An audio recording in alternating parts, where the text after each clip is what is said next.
Types of geothermal power plants. There are three types of geothermal power plants: dry steam, flash steam, and binary cycle power plants. Let's begin by discussing dry steam power plants. Number 1. Dry steam power plants. Dry steam power plants extract steam directly from the Earth's depths, utilizing it to spin turbines for electricity generation. These plants are relatively rare due to the limited availability of locations producing dry steam. The first dry steam plant was constructed in Tuscany, Italy in 1904.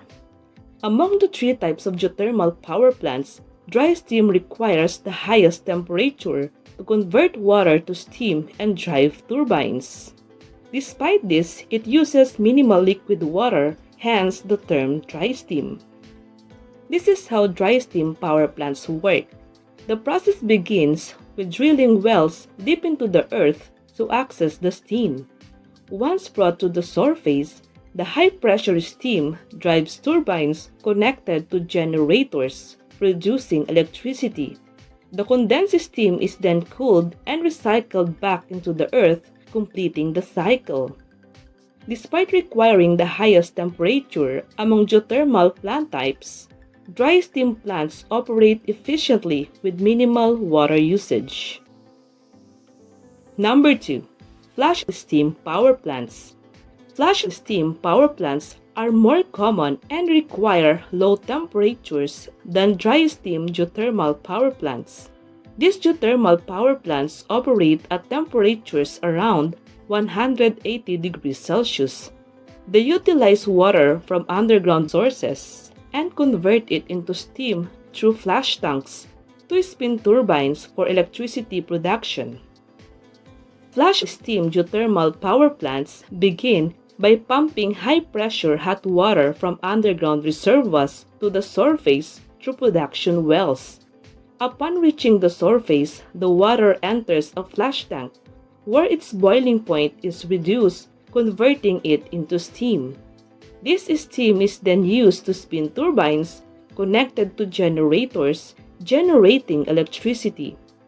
Excess water from this process is then injected back deep into the earth, ensuring continuous electricity generation and efficient utilization of geothermal resources.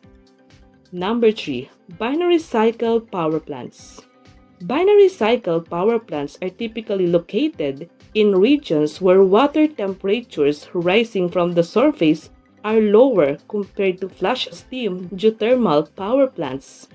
They function by utilizing pentane or isobutane as secondary fluids known for their low boiling temperatures.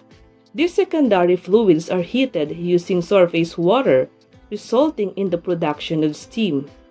The resulting steam is then used to drive turbines generating electricity.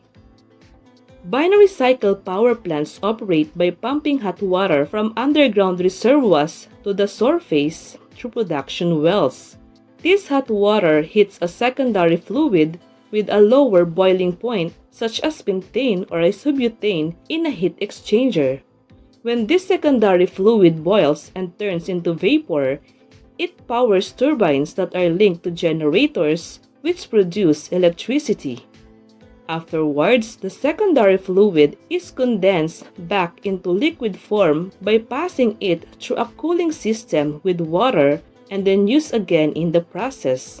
At the same time, the hot water from the underground reservoir is sent back underground, ensuring that the cycle can continue producing electricity constantly and using geothermal energy efficiently. Let us sum up. Dry steam power plants utilize steam directly from underground reservoirs to drive turbines generating electricity. They are relatively rare due to the limited locations producing dry steam. Flash steam power plants, on the other hand, operate at temperatures lower than 180 degrees Celsius. They utilize a flash tank to rapidly convert hot water into steam, powering turbines for electricity generation. At present, this is the most common type of geothermal power plant.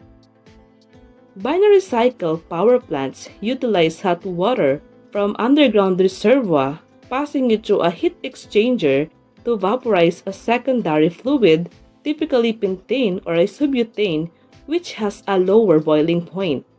The resulting vapor powers turbines to generate electricity. Each type has its advantages. Dry steam plants are efficient but require high-quality steam. Flash steam plants can operate with lower quality steam but may need more maintenance. And binary cycle plants are versatile and can utilize lower temperature resources.